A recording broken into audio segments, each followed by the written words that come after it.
El 25,7% de personas pobres refleja la realidad. ¿La pobreza está bajando o no? Lo vamos a charlar enseguida con el viceministro de Economía, Sebastián Galiani, ahora con Hernán Lecher, que además de director del Centro de Economía Política Argentina, es concejal por Unidad Ciudadana del Partido de San Martín. Hernán, gracias por venir. Un placer. Tenemos 25,7% de pobres y con pobreza bajando.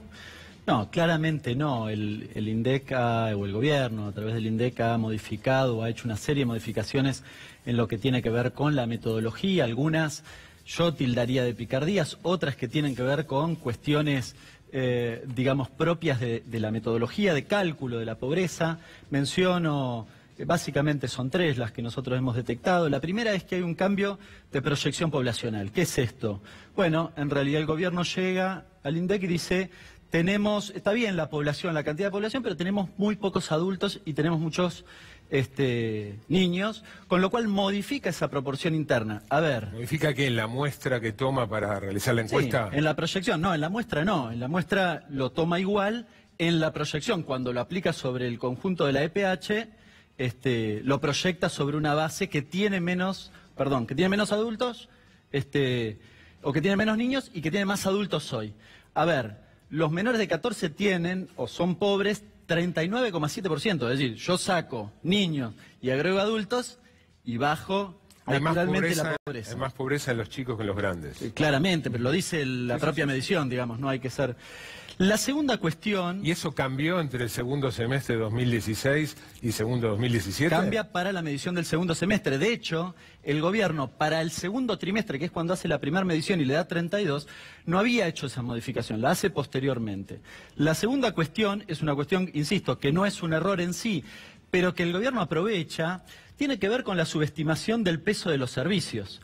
A ver...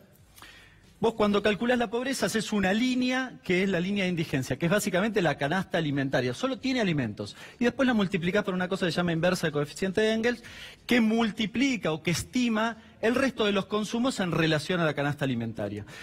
El problema es que cuando vos modificás en un muy corto plazo esa relación, es imposible de medir. Con Kengo eso se calcula o se utiliza a través de... una encuesta que se llama ENGO. El gobierno eligió utilizarla de 2004-2005, actualiza porque el gobierno anterior usaba una anterior. Ahora, obvia la del 2013, pero además en ese proceso lo que obvia es lo que ha pasado desde el 10 de diciembre de 2015 en adelante. Esa ENGO dice, por ejemplo, que el conjunto de los argentinos, o particularmente aquellos que están cerca de la línea de pobreza, gastan 3,4 en servicios. 3,4%. 3,4 de sus ingresos. Exacto, y después lo actualiza por inflación, te da 4,4.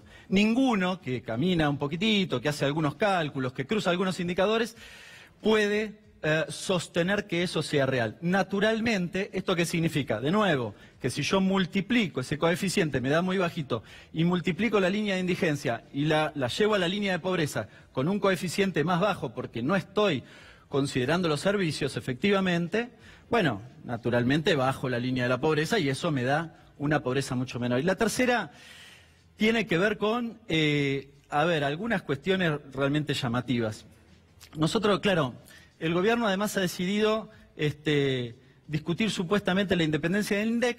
Ahora, yo la verdad que le sugeriría que abran los datos del INDEC, así podemos discutir con seriedad. ¿Qué datos no abren? Bueno, acaban de publicar la pobreza, el cuarto trimestre de 2017 no está disponible los microdatos de la EPH, con lo cual yo no puedo constatar qué pasó. Y me remito a los datos disponibles, tercer trimestre de 2017 contra tercer trimestre de 2016, supongamos. Bueno, ¿qué pasa en este periodo que el gobierno dice que realmente bajó mucho la pobreza? ¿Que bajó? Sí, sin duda bajó porque cualquier indicador muestra un rebote respecto de 2017 respecto de 2016, eso no hay discusión. Ahora la magnitud estamos discutiendo naturalmente y estos efectos que recién mencionaba. O sea, ahora, vos decís que la pobreza de la segunda mitad de 2016 a segunda mitad de 2017 bajó, pero no tanto como dice el INDEC. Eso está claro, que bajó, no hay ninguna discusión. Cuando uno analiza los datos, se fija, bueno, a ver, los ingresos, analizar los ingresos, una línea es los ingresos. Bueno, a ver, los no registrados que pasó, los registrados que pasó, en cantidad y en salario real en este caso. Naturalmente, cuando mirás 2016 contra 2017, el 2017 está mejor. Ahora surgen algunas cosas muy raras. Cuando vos mirás la variación real de los salarios registrados medida por INDEC, el salario real de los no registrados creció sustancialmente. Ahora, cuando la mirás, perdón, de los registrados, cuando la mirás en el CIPA, que es la base que yo puedo constatar, ahí ya me da que tuvo una evolución negativa, menos 3% cuando la comparás, por ejemplo, contra fines de 2015.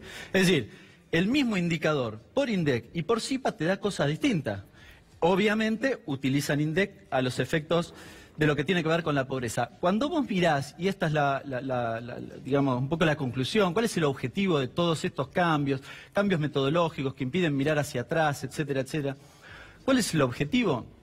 Bueno, en realidad decir lo que dijeron en estos días, que la pobreza, este 25%, es el punto más bajo de pobreza, no sé, de los últimos 30 años, como dijo Monzó en algún momento. Bueno, el peronismo fue gobierno durante el 90% de estos últimos 33 años, dijo, y en realidad no logró bajar la pobreza. Faltaría agregarle, que es lo que plantean hoy, el macrismo solo fue gobierno 2 años y la bajó más que absolutamente todo. Y hubo un momento con niveles de pobreza del 2001 para acá inferior a 25. Definitivamente, el ¿Cuándo? 2015 es... Y lamentablemente no tenemos el dato para constatarlo. 2015 no lo medían. 2015. 2015 no se medía. Bueno, no lo podés constatar ahora. ¿Cómo se calcula la pobreza? Yo, la verdad, me hago eco de una nota que escribió Born, con el que tengo algunas diferencias en este respecto, pero la verdad que lo que ha escrito a colación a raíz de esta última medición me pareció realmente muy interesante. Fíjate, el 32% del salario o de los trabajadores privados son los que afectan a la línea de pobreza o a la medición de la línea de pobreza. Si yo lo mido de 2015 a 2017, cayó el salario 3% en términos reales. Si estimo la cantidad proyectándola al crecimiento poblacional, sobre 100 personas, 52 estaban registrados, hoy es 51, o sea, tengo menos personas. Algo parecido pasa con los trabajadores independientes, algo parecido sucede con los trabajadores informales. El RIPTE cayó 3%, el salario mínimo vital y móvil, me refiero a 2017 respecto a 2015, 7%. En el caso de las jubilaciones cayó 7%, la cantidad aumentó levemente. Ahora, su representación en el peso de la pobreza es solo el 15%, es decir, y lo mismo pasa con la asignación, pesa el 4% en lo que tiene que ver con la variación de la pobreza, aumentó en cantidad pero cayó 11%. O sea, vos decís que en el 2015 había... ¿Cuánto menos pobreza? No que sé, ahora? no.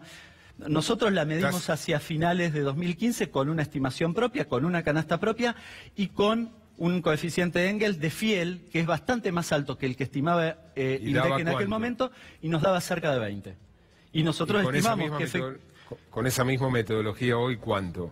Y bueno, nosotros la estimamos luego y nos dio 29,6, digamos, a mediados de 2016. El salto post-devaluación nos hablaba de aproximadamente entre 9 puntos y medio aproximadamente de crecimiento de la pobreza post-devaluación. Más allá de estas picardías, ¿considerás que este INDEC es más confiable que el anterior? No, creo que a raíz de lo que lograron ir construyendo, denostación del INDEC anterior, en general del gobierno, diría, bueno, armaron un caldo de cultivo que les permitió, entre otras cosas, hacer estas modificaciones sin que se discutan. A ver, un dato más político y menos, si querés, estadístico o económico. Cynthia Poc, otrora, adalid, defensora de las estadísticas, la echaron cuando no le sirvió más. Y la echaron porque cuestionaba justamente la intervención del INDEC. En un momento la levantaron, luego la sacaron, no pasó nada. La misma Cynthia Poc que dijo que lo que hicieron con el INDEC anterior fue un desastre. La misma Cynthia Poc, sí. El gobierno decía que era una genia y después la echó. La misma Cynthia Poc. Que decía que el INDEC hasta el 2015 era un desastre. La misma Cynthia Poc que decía que el INDEC era un desastre, este gobierno la levantó y después cuando no le sirvió más, la echó. Obviamente, y no hay que darme bola a mí, hay que fijarse las razones, evidentemente, que salieron publicadas. Lo que pasa es que algunos medios de comunicación, la verdad que le dieron poca trascendencia, pero efectivamente, en el índice de precios, en lo que tiene que ver con la medición de la pobreza, en todas estas cuestiones, ha habido manipulación de los datos. Yo, sinceramente, interpretaciones son todas válidas y yo respeto las interpretaciones de todos. Ahora, lo que traje son datos concretos y me gustaría tal vez que en esta próxima discusión los remita, sin decir el INDEC no sirve para nada y esas cosas chicanas baratas, y la verdad que uno prefiere discutir con datos, ¿no? Hernán, gracias por venir. Un placer. Vamos ahora a un breve corte con auspicios y la versión oficial con Sebastián Galeani.